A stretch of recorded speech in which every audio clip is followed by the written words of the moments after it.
क्या आप जानते हैं कि श्री कृष्ण की अर्धांगिनी कौन है? क्या राधा और कृष्ण का विवाह हुआ था या उनका प्रेम संसार की सीमाओं से परे था?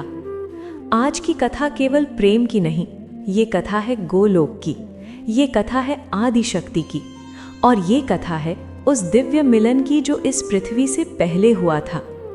पुराणों के अनुसार सृष्टि से पहले, ब्रह्मांड से पहले, समय से पहले भी एक दिव्य लोक था, गोलोक धाम। वहाँ न जन्म था न मृत्यु, वहाँ केवल प्रेम था। और उस गोलोक के स्वामी थे श्री कृष्ण। लेकिन ध्यान रहे, ये वृंदावन वाले कृष्ण नहीं, ये थे पर ब्रह्म कृष्ण। उनकी लीला के बिना सृष्टि अधूरी थी। ब्रह्म वैवर्त पुराण के अनुसार एक समय श्री कृष्ण ने सोचा, मैं प्रेम का अनुभव करूं। तभी उनके वाम अंग से एक दिव्य प्रकाश प्रकट हुआ। वो प्रकाश धीरे धीरे एक अनुपम नारी रूप में परिवर्तित हुआ। वो थी श्री राधा। राधा कोई साधारण गोपी नहीं, वो स्वयं महाशक्ति, स्वयं आदि लक्ष्मी, स्वयं ह्लादिनी शक्ति हैं। कृष्ण शक्ति है तो राधा उसकी अनुभूति है। कृष्ण अग्नि है तो राधा उसकी ज्योति है। दो नहीं, एक ही तत्व के दो रूप। ब्रह्म वैवर्त पुराण में वर्णन है, जब राधा प्रकट हुई तो स्वयं ब्रह्मा जी ने उन दोनों का विवाह संपन्न कराया। गोलोक में देवगण उपस्थित थे, दिव्य पुष्पों की वर्षा हो रही थी, गंधर्व गान कर रहे थे, और उस लोक में कृष्ण और राधा का अनंत शाश्वत विवाह हुआ। ये विवाह पृथ्वी जैसा नहीं था, ये आत्माओं का मिलन था। अब प्रश्न उठता है, यदि गोलोक में विवाह हो चुका था तो पृथ्वी पर अलग अलग क्यों जन्म लिया? उत्तर है लीला। जब अधर्म बढ़ा, जब कंस का अत्याचार बढ़ा, तब श्री कृष्ण ने पृथ्वी पर अवतार लेने का निश्चय किया। उसी समय राधा ने भी संकल्प लिया कि जहां तुम वहां मैं। कृष्ण का जन्म हुआ मथुरा में, राधा का जन्म हुआ बरसाना में, वृषभानु और कीर्ति के घर। कथा कहती है, जब राधा जन्मी तो उनकी आंखें बंद थीं। लोग चिंतित हुए। लेकिन जब बालक कृष्ण पहली बार बरसाना आए और राधा के सामने पहुंचे, तभी राधा ने पहली बार आंखें खोली। क्यों? क्योंकि जिनके लिए आंखें थीं वो सामने आ चुके थे। वृंदावन की गलियों में दोनों साथ साथ खेले। कृष्ण माखन चुराते, राधा मुस्कुराती। कृष्ण बंसी बजाते, राधा मोहित हो जाती। लेकिन ये प्रेम सांसारिक नहीं था, ये आत्मिक था। कई वैष्णव ग्रंथों में वर्णन आता है, क्यों उस दिव्य मिलन का साक्षी बना केवल वन, यमुना और स्वयं ब्रह्मा?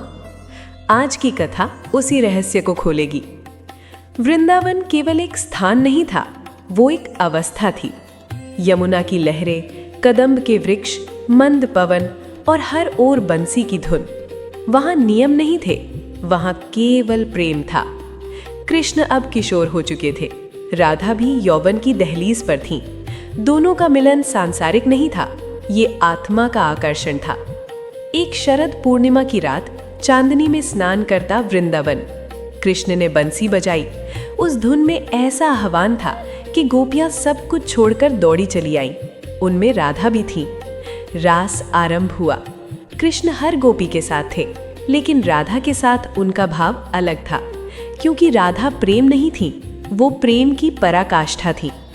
एक समय ऐसा आया जब राधा को लगा, यदि कृष्ण सबके हैं तो मेरे कैसे? ये ईर्ष्या नहीं थी, ये प्रेम का अधिकार था। राधा रास छोड़कर चली गई, और जैसे ही राधा गई, कृष्ण की बंसी मौन हो गई। रास थम गया, क्योंकि जहां राधा नहीं वहां पूर्णता नहीं। कृष्ण राधा को खोजते हुए वन के एक एकांत स्थल पर पहुंचे। राधा रो रही थी। कृष्ण ने कहा, तुम्हारे बिना मैं अधूरा हूं। राधा बोली, तो फिर संसार को ये क्यों नहीं बताते? तभी एक दिव्य प्रकाश प्रकट हुआ। वे स्वयं सृष्टिकर्ता थे, ब्रह्मा। ब्रह्मा ने मुस्कुराकर कहा, हे राधे, हे कृष्ण, तुम दोनों शाश्वत दंपत्ति हो। गोलोक में तुम्हारा विवाह हो चुका है, लेकिन पृथ्वी की लीला पूर्ण करने हेतु आज यहाँ पुनः संस्कार होगा। वन देवता साक्षी बने, यमुना शांत हो गई, आकाश से पुष्प वर्षा हुई, कदम वृक्षों के बीच एक दिव्य अग्नि प्रकट हुई। ब्रह्मा ने वैदिक मंत्र उच्चारित किए। राधा और कृष्ण ने एक दूसरे का हाथ थामा। साथ फेरे नहीं, क्योंकि उनका बंधन समय से परे था, केवल एक संकल्प, हम कभी अलग नहीं। और उसी क्षण वृंदावन में राधा कृष्ण का गुप्त विवाह संपन्न हुआ। कोई बाजा नहीं, कोई राजसी उत्सव नहीं, केवल प्रेम। अब प्रश्न उठता है, यदि विवाह हुआ तो सार्वजनिक क्यों नहीं? उत्तर है लीला। कृष्ण को मथुरा जाना था, उन्हें कंस का वध करना था, उन्हें द्वारिका का राजा बनना था। राधा का स्थान वृंदावन था। ये विरह ही उनके प्रेम को अमर बनाता है। जब कृष्ण मथुरा गए, राधा ने उन्हें रोका नहीं। क्यों? क्योंकि सच्चा प्रेम बंधन नहीं बनाता, वो मुक्त करता है। राधा ने कहा, तुम जहां रहोगे वहां मेरा हृदय रहेगा। कृष्ण बोले, और तुम जहां होगी वहां मेरी आत्मा। ये विवाह सामाजिक प्रमाण नहीं था, ये प्रतीक था आत्मा और परमात्मा के मिलन का, प्रेम और चेतना के एकत्व का, शक्ति और शक्तिमान के अभेद का। राधा बिना कृष्ण अधूरे, कृष्ण बिना राधा निष्पन्द। ध्यान दीजिए, मंदिरों में अक्सर राधा कृष्ण नाम साथ लिया जाता है। क्यों? क्योंकि भक्ति में राधा पहले आती है। वृंदावन में गुप्त विवाह हो चुका था, लेकिन लीला अभी अधूरी थी, क्योंकि कृष्ण को जाना था और राधा को रहना था। यहीं से शुरू होता है प्रेम का सबसे कठिन अध्याय, विरह। कंस का अत्याचार बढ़ चुका था, मथुरा पुकार रही थी। कृष्ण ने नंद बाबा और यशोदा से विदा ली। गोपियां रो पड़ी, राधा मौन थी। कृष्ण ने उनकी ओर देखा, दोनों की आंखों में हजारों जन्मों की स्मृति थी। बिना शब्दों के संवाद हुआ। फिर रथ चला और वृंदावन की धूल पीछे छूट गई। वृंदावन वही था, यमुना बह रही थी, कदम खड़े थे, पर बंसी मौन थी। राधा हर स्थान पर कृष्ण को खोजती, हर हवा में उनका स्पर्श महसूस करती।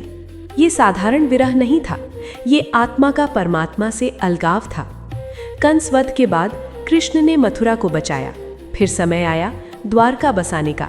वहां कृष्ण बने राजा, नीति निर्माता, रणनीतिकार। उन्होंने विवाह किया रुक्मणी से और बाद में सत्यभामा से भी। राजमहल में वैभव था, सत्ता थी, सम्मान था, लेकिन रात्रि के एकांत में कृष्ण की बंसी अब भी वृंदावन को याद करती थी। एक दिन रुक्मणी ने पूछा, प्रभु, जब आप ध्यान में होते हैं, आपकी आंखों से आंसू क्यों बहते हैं?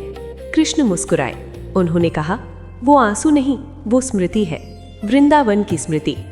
कुछ कथाओं में आता है, एक बार राधा द्वारका आई, राजमहल में प्रवेश हुआ। रुक्मणी ने उनका स्वागत किया। जब राधा और कृष्ण आमने सामने आए, समय रुक गया। न कोई शब्द, न कोई स्पर्श, केवल दृष्टि। और उसी दृष्टि में संपूर्ण ब्रह्मांड समा गया। द्वारका में कृष्ण थे राजा, वृंदावन में कृष्ण थे प्रेमी। राधा ने कभी अधिकार नहीं मांगा, उन्होंने केवल समर्पण किया। इसीलिए उनका प्रेम सांसारिक विवाह से ऊपर माना गया। एक समय कृष्ण ने अपने प्रिय मित्र उद्धव को वृंदावन भेजा। संदेश था, गोपियों को ज्ञान दो, उन्हें समझाओ कि मैं सर्वत्र हूँ। उद्धव गए, उन्होंने ज्ञान दिया, लेकिन गोपियों ने कहा, हमें ज्ञान नहीं चाहिए, हमें कृष्ण चाहिए। उद्धव स्तब्ध रह गए। उन्हें समझ आया, भक्ति ज्ञान से बड़ी है। कहा जाता है, विरह की अग्नि में राधा का शरीर क्षीण हुआ, लेकिन आत्मा प्रकाश बन गई। वो कृष्ण में विलीन होने लगी। अब वे दो नहीं रहे। कुछ पुराणों और वैष्णव परंपराओं में वर्णन है, जब पृथ्वी लीला समाप्ति की ओर थी, कृष्ण वन में एकांत में बैठे थे। उसी समय उनकी चेतना में राधा का प्रकाश प्रकट हुआ। न कोई दूरी रही, न कोई समय, दोनों तत्व पुनः एक हो गए। ये मिलन शरीर का नहीं था, ये ब्रह्म का ब्रह्म से मिलन था। क्योंकि ये कहानी सुखद अंत की नहीं है, ये कहानी है त्याग की, विरह की, अनंत प्रतीक्षा की। पृथ्वी पर लीला समाप्ति की ओर थी, द्वारका शांत थी, समय अपना अंतिम अध्याय लिख रहा था। परंतु क्या सच में अंत होता है? नहीं। जहां प्रेम शाश्वत हो, वहां अंत नहीं, केवल रूपांतरण होता है। शास्त्रों में वर्णन आता है कि वैकुंठ से भी ऊपर एक लोक है, गोलोक वृंदावन। वहां न जन्म है, न मृत्यु। वहां न समय का बंधन है, न माया का प्रभाव। वहां केवल प्रेम है। और उस गोलोक के केंद्र में शाश्वत रूप में विराजमान है राधा और कृष्ण। जब पृथ्वी पर कृष्ण की लीला पूर्ण हुई, तब उन्होंने अपना दिव्य स्वरूप प्रकट किया। कहा जाता है, वन में एकांत में बैठे हुए जब उनका पृथ्वी अवतार समाप्त हुआ तो उनका आत्म तत्व गोलोक में विलीन हो गया। वहां राधा प्रतीक्षा में थी। ये प्रतीक्षा समय की नहीं थी, ये प्रेम की पूर्णता थी। गोलोक में न कोई विरह है, न कोई दूरी। राधा और कृष्ण वहां दो शरीर नहीं, एक ही चेतना के दो भाव हैं। राधा है प्रेम, कृष्ण है प्रेम का अनुभव। राधा है शक्ति, कृष्ण है शक्तिमान। और जब शक्ति और शक्तिमान मिलते हैं तो ब्रह्मांड उत्पन्न होता है। कई वैष्णव ग्रंथों में वर्णन मिलता है कि राधा कोई साधारण गोपी नहीं, वो स्वयं भगवान की ह्लादिनी शक्ति है। उनका अस्तित्व कृष्ण से अलग नहीं। जैसे सूर्य और उसकी किरणें अलग नहीं हो सकती, वैसे ही राधा और कृष्ण अलग नहीं हो सकते। ये प्रश्न बहुतों के मन में आता है, यदि उनका प्रेम इतना पवित्र था तो विवाह गुप्त क्यों? उत्तर है, क्योंकि उनका संबंध सांसारिक नियमों से परे था। संसार का विवाह सामाजिक बंधन है, राधा कृष्ण का मिलन आत्मिक बंधन है। वो प्रेम जो समाज से ऊपर हो, उसे प्रमाण की आवश्यकता नहीं होती। राधा कृष्ण की कथा हमें क्या सिखाती है? प्रेम अधिकार नहीं, समर्पण है। सच्चा प्रेम शरीर से नहीं, आत्मा से होता है। विरह भी उतना ही पवित्र है जितना मिलन। जहां अहंकार समाप्त होता है, वहीं राधा का जन्म होता है। वृंदावन में आज भी राधा कृष्ण के विवाह की झांकियां निकलती हैं। भक्त मानते हैं, हर बार जब राधे राधे का नाम लिया जाता है, तब गोलोक में उनका दिव्य मिलन पुनः जीवित हो उठता है। कल्पना करो, शांत गोलोक, अनंत प्रकाश, मंद बंसी की ध्वनि, राधा और कृष्ण एक कमल सिंहासन पर विराजमान, चारों ओर दिव्य आभा, और वही प्रेम जो कभी वृंदावन की गलियों में बहता था, आज भी ब्रह्मांड में स्पंदित हो रहा है। ये केवल कथा नहीं, ये आत्मा की यात्रा है। जब भी तुम राधे कहते हो, समझो तुम्हारा हृदय गोलोक की ओर एक कदम बढ़ गया। तो यही है राधा और कृष्ण का शाश्वत रहस्य। वो प्रेम जो विवाह से बड़ा है, वो मिलन जो शरीर से परे है, वो रिश्ता जिसे समाज नहीं, आत्मा स्वीकार करती है। वृंदावन की गलियों से लेकर गोलोक की दिव्य भूमि तक राधा और कृष्ण कभी अलग नहीं हुए, क्योंकि जहाँ प्रेम पूर्ण हो, वहाँ दूरी भी भक्ति बन जाती है, और विरह भी मिलन का ही एक रूप होता है। जब भी कोई हृदय से राधे पुकारता है, कहते हैं स्वयं कृष्ण मुस्कुरा उठते हैं, और जब कृष्ण नाम लिया जाता है, राधा की कृपा उस आत्मा को ढक लेती है। प्रेम का यही परम सत्य है, राधा बिना कृष्ण अधूरे और कृष्ण बिना राधा अपूर्ण। ये कथा समाप्त नहीं होती, क्योंकि प्रेम कभी समाप्त नहीं होता। अगर आपको ये दिव्य कथा स्पर्श कर गई हो, तो इस प्रेम को आगे बढ़ाइए। वीडियो को लाइक करें, चैनल को सब्सक्राइब करें और कमेंट में लिखें राधे कृष्ण। जय श्री राधे कृष्ण।